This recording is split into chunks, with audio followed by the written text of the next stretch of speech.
When 18-year-old Preston Caldwell walked into that courtroom wearing a $1,000 suit and a smile that reeked of entitlement, he had no idea his entire world was about to collapse around him. If you're ready to see privilege meet justice head-on, hit that like button now. The morning sun filtered through the tall windows of courtroom 4B, casting long shadows across the polished oak benches that had witnessed decades of human drama. The air hung heavy with the scent of old wood and leather-bound law books, creating an atmosphere so thick you could almost taste the tension. Every creak of the wooden floor echoed through the chamber like a gunshot, and the handful of spectators who had gathered seemed to hold their breath in collective anticipation. This wasn't just another hearing. This was the kind of case that reminded people why the scales of justice were supposed to be blind. Judge Elias Monroe sat behind the bench, his weathered hands folded before him, his steel-gray eyes surveying the courtroom with the patience of a man who had seen every variety of human arrogance parade through his domain. At 63, he carried himself with the quiet authority of someone who understood that true power never needed to announce itself. His black robe hung perfectly from his broad shoulders, and the lines etched into his face told stories of 1,000 difficult decisions made with unwavering integrity. He didn't speak yet. He simply observed, letting the weight of the moment settle over everyone present like morning frost. Preston Caldwell entered through the heavy wooden doors with his attorney, Marcus Webb, a slick corporate lawyer whose reputation for getting wealthy clients off the hook was matched only by his $600 an hour billing rate. Preston moved with the casual swagger of someone who had never been told no in his entire life, his designer shoes clicking against the marble floor in a rhythm that seemed to announce his perceived superiority. His blonde hair was perfectly styled. His face still bore the remnants of a summer tan from his family's vacation home in the Hamptons, and his blue eyes sparkled with the kind of confidence that comes from growing up as the son of Governor Richard Caldwell, one of the most powerful politicians in the state. On the opposite side of the courtroom sat District Attorney Jennifer Morrison, a woman in her 40s whose reputation for thoroughness had earned her both respect and fear in legal circles. She had prosecuted everyone from street-level dealers to white-collar criminals, and she approached each case with the same meticulous attention to detail. Today, her expression was carved from stone, her dark eyes fixed on Preston with an intensity that made several spectators shift uncomfortably in their seats. Behind her sat the family of the victim, their grief hanging around them like a shroud. Sarah and Michael Chen sat in the front row, their hands clasped together so tightly their knuckles had turned white. Their daughter, 22-year-old Emily Chen, had been a graduate student in biomedical engineering, brilliant and kind, with her whole life stretching before her like an endless summer day. She had been crossing the street at a marked crosswalk 3 months ago when Preston Caldwell, driving his father's Mercedes at nearly twice the speed limit through a residential area, had struck her with such force that witnesses said they heard the impact from 3 blocks away. Emily had died at the scene, her body broken, her dreams scattered across the asphalt like fallen leaves. The Chens had buried their only child on a rainy Tuesday afternoon, and they hadn't slept through a single night since. Judge Monroe lifted his gaze from the papers before him, and the courtroom fell into absolute silence. We are here today for the arraignment of Preston James Caldwell, who stands charged with vehicular manslaughter, reckless endangerment, and leaving the scene of a fatal accident. His voice was measured, each word dropping into the silence like stones into still water. "Mr. Caldwell, please rise." Preston stood, but there was something theatrical about the movement, as if he were an actor performing the role of defendant, rather than someone facing serious criminal charges. Marcus Webb rose beside him, his expensive suit rustling softly, his face arranged in an expression of professional concern that didn't quite reach his eyes. "Mr. Caldwell, you have heard the charges against you. How do you plead?" "Not guilty, Your Honor," Preston said, and there was a note in his voice, something that wasn't quite mockery but wasn't far from it either. It was the tone of someone humoring a process they considered beneath them. Judge Monroe's eyes narrowed almost imperceptibly. "Counselor, does your client understand the severity of these charges?" Marcus Webb stepped forward slightly, his voice smooth as aged whiskey. "Your Honor, my client understands completely. However, we believe the charges are grossly overstated. and failed to account for the numerous mitigating circumstances surrounding this tragic accident. Mr. Caldwell is an honors student with a spotless record, accepted to Yale University this fall, and a young man with a bright future ahead of him. This was an unfortunate incident, nothing more. The words "unfortunate incident" seemed to physically strike Sarah Chen. Her husband tightened his grip on her hand as a sob caught in her throat. Judge Monroe's jaw tightened almost imperceptibly, but he maintained his composure, decades of judicial experience keeping his emotions in check. District Attorney Morrison rose to her feet, her voice cutting through the courtroom like a blade. "Your Honor, the state strongly opposes any suggestion that this was simply an unfortunate incident. The defendant was traveling at 73 miles per hour in a residential zone with a posted limit of 35.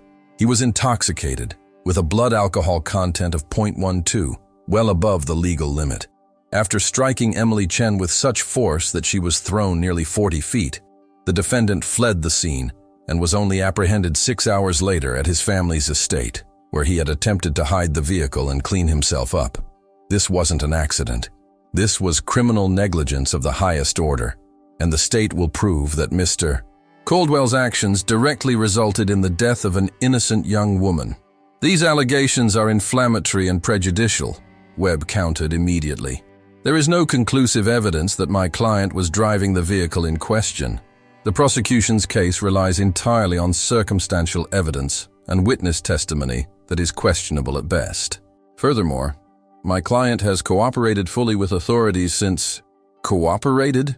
Morrison's voice rose slightly, her professional composure cracking just enough to reveal the anger beneath. "Your client hid from police for 6 hours, Your Honor. He refused to submit to a breathalyzer at the scene because he wasn't at the scene. He only provided a blood sample after his attorneys arrived at the police station and negotiated the terms. That is not cooperation. That is obstruction." Judge Monroe raised one hand, and both attorneys fell silent immediately. The gesture was minimal, but it carried the weight of absolute authority. "Counselor Webb, does your client wish to address the court?" It was a formality, nothing more. Most defendants at an arraignment said nothing beyond their plea, allowing their attorneys to speak for them. But Preston Caldwell wasn't most defendants. He leaned toward his attorney and whispered something, and Webb's expression shifted, a flicker of concern crossing his features before he masked it with professional neutrality. "Your Honor, my client would like to make a brief statement." Judge Monroe's eyes fixed on Preston with the intensity of a hawk studying its prey. "Very well. Mr. Caldwell, you may speak." Preston stepped forward, and for the first time, the full weight of his arrogance became visible to everyone in the courtroom. He didn't look nervous or remorseful. He looked annoyed, like a prince forced to address his subjects over some minor misunderstanding. "Your Honor, I want to say that I'm deeply sorry about what happened to Miss Chen. It's a tragedy, truly, but I think we all need to keep some perspective here." He paused, and the silence that followed was suffocating. "I'm 18 years old. I made a mistake. Haven't we all made mistakes when we were young? The difference is, most people don't have the entire justice system coming down on them because of who their father is." The courtroom erupted in whispers and gasps. Sarah Chen made a sound that was part sob, part scream, and her husband had to physically hold her back as she tried to rise from her seat. Judge Monroe's gavel came down once, the crack of wood against wood silencing everyone instantly. "Mr. Caldwell." Judge Monroe's voice was dangerously quiet now, the kind of quiet that preceded storms. "Are you suggesting that you are being prosecuted because of your father's position, rather than because of your alleged actions?" Preston seemed to miss the warning entirely, his privilege wrapping around him like armor that he believed was impenetrable. "I'm saying that if my last name were anything else, we wouldn't be here. This would have been handled with a traffic citation and maybe some community service. But because I'm Governor Caldwell's son, suddenly I'm being treated like some kind of monster. It's not fair, Your Honor. The rules should apply equally to everyone, right? That's what the law is supposed to be about." The sheer audacity of the statement hung in the air like toxic smoke. Here was a young man who had killed someone through his own reckless choices, fled the scene, tried to cover his tracks, and was now claiming victimhood because he was being held accountable. Marcus Webb's face had gone pale, and he reached for Preston's arm, trying to pull him back, but Preston shrugged him off, his confidence swelling with each word. "I have a future, Your Honor. I'm supposed to start at Yale in the fall. I have plans. My father has plans for me. This whole thing, it's just going to ruin everything over one mistake. One moment. Is that really justice? Judge Monroe sat back in his chair, his fingers steepled before him, his expression unreadable. The silence stretched for what felt like an eternity, and in that silence you could hear the clock on the wall ticking, hear the rustle of fabric as people shifted in their seats, hear Sarah Chen's quiet weeping. Finally, the judge leaned forward, and when he spoke, his voice carried the weight of decades of jurisprudence and moral clarity. Mr. Caldwell, I have presided over this courtroom for 37 years. In that time, I have seen every variation of human behavior that exists. I have seen genuine remorse. I have seen people broken by their mistakes, desperate to make amends. I have also seen arrogance, entitlement, and the kind of moral bankruptcy that comes from a lifetime of being told that the rules don't apply to you. He paused, letting the words sink in. What I have just witnessed from you is perhaps the most striking display of narcissism I have encountered in my career. Preston's confidence flickered for the first time, confusion crossing his features. Your Honor, You will not speak again unless I ask you a direct question, Judge Monroe said, his voice sharp as a razor. You stand here, in this court of law, having allegedly taken the life of a young woman through your reckless disregard for the safety of others, and you have the audacity to claim victimhood. You speak of fairness, of rules applying equally, but you fail to grasp a fundamental truth. Emily Chen will never start her graduate program. She will never pursue her dreams. She will never marry, never have children, never grow old. Her parents will never hear her laugh again, never receive another phone call, never celebrate another birthday with their daughter. And you stand here complaining about your interrupted plans as if you are the injured party in this tragedy. The judge's words fell like hammer blows, and for the first time, genuine fear began to creep into Preston's eyes. The courtroom was so silent that you could have heard a pin drop from 50 feet away. You speak of equality under the law, Mr. Caldwell, and you are correct. The law should apply equally to everyone. That is precisely why you will be treated no differently than any other defendant facing these charges. Your father's position, your family's wealth, your acceptance to an Ivy League university, none of these things grant you immunity from the consequences of your actions. In fact, your privileged background makes your alleged crimes even more egregious, because you had every advantage, every opportunity to make better choices, and you chose instead to endanger the lives of innocent people. Marcus Webb finally found his voice. Your Honor, with all due respect, this is an arraignment, not a sentencing hearing. My client has entered a plea of not guilty, and he is entitled to due process and the presumption of innocence until— Counselor, I am well aware of the procedural nature of this hearing, Judge Monroe interrupted, his gaze never leaving Preston.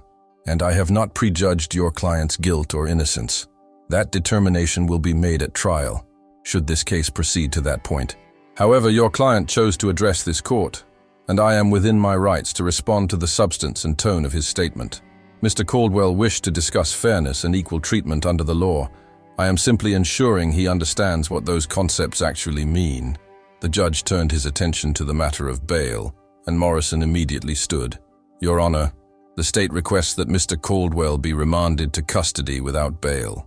He has already demonstrated a propensity for flight, having fled the scene of the crime and hidden from authorities. His family's substantial resources make him a significant flight risk, and given the severity of the charges, we believe pretrial detention is warranted. That's absurd, Webb protested. Your Honor, my client is not a flight risk. He has strong ties to the community, no criminal record, and his family has cooperated fully with authorities. We propose a reasonable bail with electronic monitoring if the court has concerns. Judge Monroe considered this for a long moment, his eyes moving between the two attorneys, then settling once more on Preston. Bail is set at $2 million, cash only. The defendant will surrender his passport, submit to GPS monitoring, observe a curfew from 8 p.m. to 6 a.m., and will have no access to any vehicles. He is prohibited from contacting the Chen family or any witnesses in this case. Should he violate any of these conditions, bail will be revoked immediately, and he will remain in custody until trial. This court is adjourned. The gavel came down with a finality that seemed to shake the foundations of the building. Preston's face had gone white, the reality of his situation finally beginning to penetrate the armor of his privilege. Marcus Webb was already gathering his papers, speaking in urgent, hushed tones to his client, while District Attorney Morrison turned to offer quiet words of support to the Chen family. The trial, when it came 3 months later, was a masterclass in prosecutorial precision. Jennifer Morrison built her case brick by brick, witness by witness, piece of evidence by damning piece of evidence. She brought in the first responders who had found Emily's broken body in the street, their voices thick with emotion as they described the scene. She presented surveillance footage from a traffic camera 2 blocks from the accident, showing Preston's Mercedes speeding through a red light seconds before the collision. She called the bartender who had served Preston 6 drinks in 2 hours at a club downtown, who testified that Preston had been visibly intoxicated when he left, laughing with his friends about how he could drive better drunk than most people drive sober. She brought in the forensics expert who had examined the Mercedes after it was recovered from the Caldwell Estates garage, who testified about finding Emily's blood on the front bumper and cracked windshield, and about the fresh detail job someone had attempted to perform on the vehicle to clean it. She presented phone records showing that Preston had called his father within minutes of the accident, and that Governor Caldwell had made several calls to his personal attorney before Preston ever contacted the police. But perhaps most devastating was the testimony of Preston's friend, Tyler Matthews, who had been in the car that night. Under oath and granted immunity for his cooperation, Tyler described in painful detail how Preston had been showing off, racing through residential streets, laughing as he blew through stop signs and traffic lights. He described how Preston had been texting on his phone when Emily stepped into the crosswalk, how Preston hadn't even tried to brake before the impact, how the sound of the collision had been sickening and final. He described how Preston had immediately begun planning his escape, how he had dropped Tyler off at a gas station and made him swear to say nothing, how Preston's first concern hadn't been whether Emily was alive, but whether anyone had gotten his license plate number. He kept saying, "My dad will fix this. My dad always fixes things," Tyler testified, his voice barely above a whisper. He wasn't worried about the girl he'd just hit. He was worried about getting in trouble. Throughout it all, Preston sat at the defense table, his expensive suits becoming progressively less impressive as the weight of evidence mounted. Marcus Webb fought valiantly, challenging every piece of evidence, cross-examining every witness. But it was like trying to hold back a tsunami with a paper umbrella. The truth was simply too overwhelming, too documented, too undeniable. Judge Monroe presided over every moment with the same quiet authority, allowing both sides to present their cases fully, overruling objections when they lacked merit, sustaining them when they were valid. He asked pointed questions when testimony seemed inconsistent, and he ensured that the jury understood the technical aspects of the evidence. He was, in every sense, the embodiment of judicial impartiality. The defense's case was weak by necessity. Webb couldn't dispute the physical evidence, so he tried to create doubt about Preston's state of mind, suggesting that his intoxication meant he couldn't form the intent necessary for the charges. He brought in character witnesses, teachers, family friends, Preston's high school guidance counselor, who testified about what a good kid Preston was, about his volunteer work, about his bright future. But their words rang hollow against the mountain of evidence showing exactly who Preston really was when the veneer of privilege was stripped away. Preston himself didn't testify. Webb was smart enough to know that putting his client on the stand would be suicide.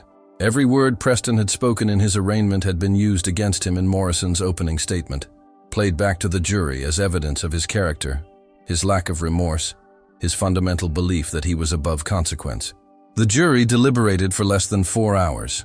When they returned, the foreman, a middle-aged woman who had taken copious notes throughout the trial, stood and delivered the verdict in a clear, steady voice. On the count of vehicular manslaughter, we find the defendant guilty. On the count of reckless endangerment, we find the defendant guilty. On the count of leaving the scene of a fatal accident, we find the defendant guilty. Preston collapsed into his chair as if his strings had been cut. His mother, watching from the gallery, let out a wail of anguish. His father, Governor Caldwell, sat stone-faced, his political career imploding in real time as his son's conviction became national news. Marcus Webb placed a hand on Preston's shoulder, but there was nothing he could say that would change what had just happened. 3 weeks later, the courtroom reassembled for sentencing. This was the moment everyone had been waiting for, the moment when Judge Elias Monroe would have his final say. Preston stood before the bench, his expensive suit hanging a bit looser now, his face gaunt from sleepless nights, and the crushing weight of his conviction. His parents sat in the front row, his mother clutching a tissue, his father's expression unreadable. Judge Monroe reviewed the pre-sentence report in silence, taking his time, letting the anticipation build. Finally, he set the papers aside and fixed Preston with a gaze that seemed to see straight through him. "Mr. Caldwell, before I impose sentence, is there anything you wish to say to this court?" For a moment, it seemed Preston might remain silent. Then, slowly, he stood. His voice, when he spoke, was barely audible. "Your Honor, I know I made mistakes. I know I hurt people. I just wish I could take it back. I wish I could change what happened. If I could trade places with Emily Chen, I would. I really would." Judge Monroe studied him for a long moment. "Mr. Caldwell, I want to believe that you mean those words. I genuinely do. Because believing in the possibility of redemption, believing that people can change and grow from their mistakes, that is what keeps those of us in the justice system from becoming cynical. But I am also bound by the facts before me, and the facts paint a very different picture than your words suggest." He paused, gathering his thoughts, and the courtroom held its collective breath. Emily Chen was 22 years old. She had graduated summa cum laude from this state's university with a degree in biomedical engineering. She was pursuing her master's degree with the goal of developing better prosthetics for children. She volunteered at a children's hospital, reading to young cancer patients. She called her parents every Sunday without fail. She had recently gotten engaged to a young man who loved her deeply.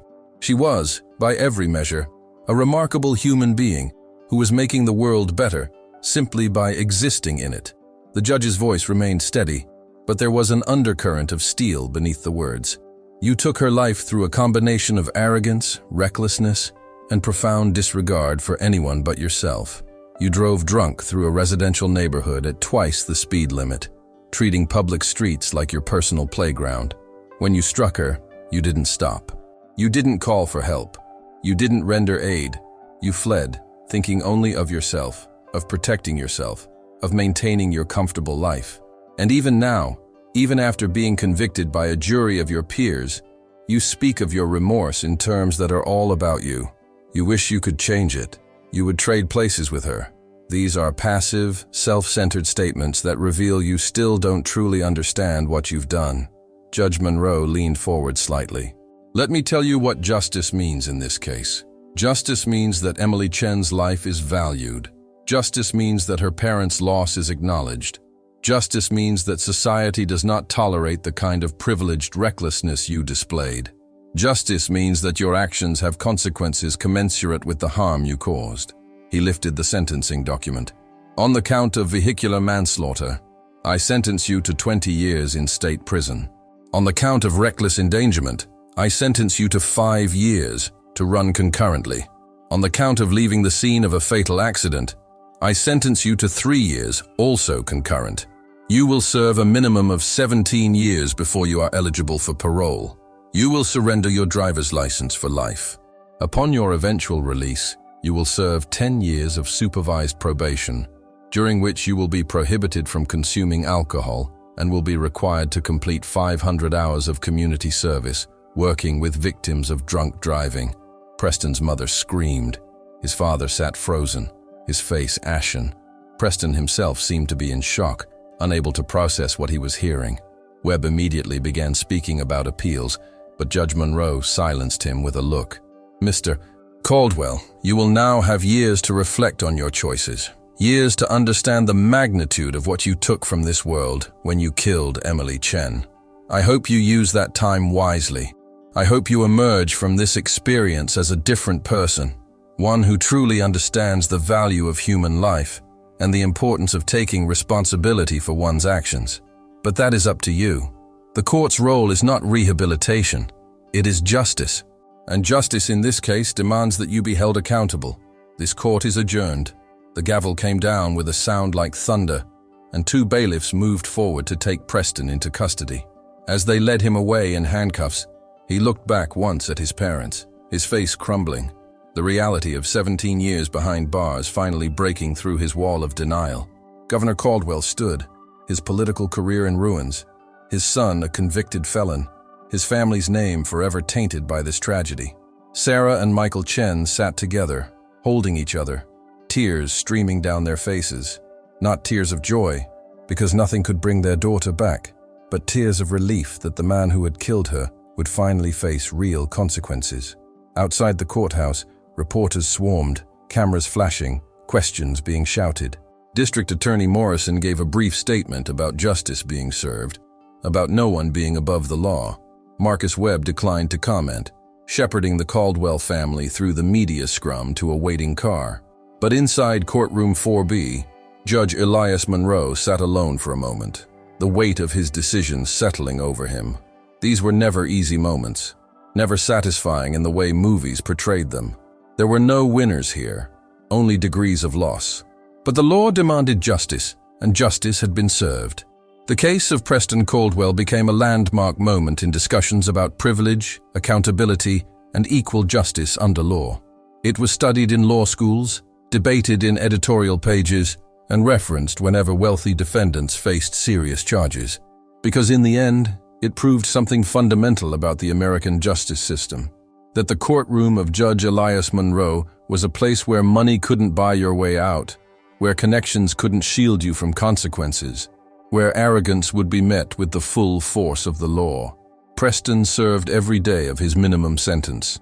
In prison, away from the wealth and privilege that had insulated him his entire life, he was forced to confront who he really was. It wasn't an easy process, but 17 years is a long time, and people can change when they have no other choice. Whether Preston truly reformed or simply learned to play the part was something only he would ever really know. Governor Caldwell didn't seek re-election. The scandal destroyed his political career, and he retired from public life. A broken man who had learned too late that protecting his son from consequences only set him up for a bigger fall. The Mercedes that had killed Emily Chen was eventually donated to a driver's education program, where it was used to teach teenagers about the dangers of drunk driving, a twisted kind of redemption for a machine that had been a weapon in Preston's hands. But Emily Chen remained dead. No sentence could change that. No amount of justice could bring her back. Her parents aged decades in the span of months, their grief a constant companion. They established a scholarship in her name, awarded annually to a student pursuing biomedical engineering with a commitment to service. It was a small way to keep her memory alive, to let some part of her dream continue even though she couldn't. And in courtroom 4B, Judge Elias Monroe continued his work, day after day, case after case, upholding the law with the same quiet dignity and moral clarity he had shown for 37 years. Because that's what justice required. Not headlines, not dramatic speeches, but the consistent, unwavering application of the law to everyone who stood before the bench. Rich or poor, powerful or powerless, privileged or disadvantaged. In his courtroom, everyone was equal. Everyone was accountable. Everyone faced the consequences of their choices. Because that's what justice means. Not vengeance, not mercy, but accountability. And in a world where wealth and privilege so often shield people from the results of their actions, moments like the sentencing of Preston Caldwell become more than just legal proceedings. They become statements about what kind of society we want to be, about whether we truly believe in equality under the law, or whether those are just words we say, while making exceptions for those who can afford good lawyers and have the right last names. Judge Elias Monroe understood this better than most. Every case was a test of that principle. Every defendant was an opportunity to either uphold the law or undermine it. And every sentence was a message to society about what we value, what we protect, and what we will not tolerate. That's the weight judges carry. The burden of being the human face of an abstract concept called justice. Some people walk out of courtrooms thinking the system is broken because they didn't get the result they wanted. But others walk out understanding that justice isn't about making everyone happy. It's about applying consistent principles fairly, following the evidence where it leads, and holding people accountable for their choices, regardless of who they are or who they know. That's what happened in the case of Preston Caldwell. That's what Judge Elias Monroe delivered. And that's why, despite the tragedy at its heart, The case stands as an example of the system working exactly as it should. If this story reminded you that justice should be blind to privilege and power, that accountability matters regardless of your last name, and that actions have consequences for everyone, then I need you to do something for me. Smash that like button right now. Hit subscribe so you never miss another story about real justice being served. And drop a comment below saying, "Justice for all," or let me know where you're watching from. Because these stories matter. They remind us what the law should be, what it can be when we refuse to let money and power corrupt it. Let's build a community of people who believe in real accountability, real justice, and the idea that no one, absolutely no one, is above the law. I'll see you in the next one. And trust me, it's going to be even more intense than this.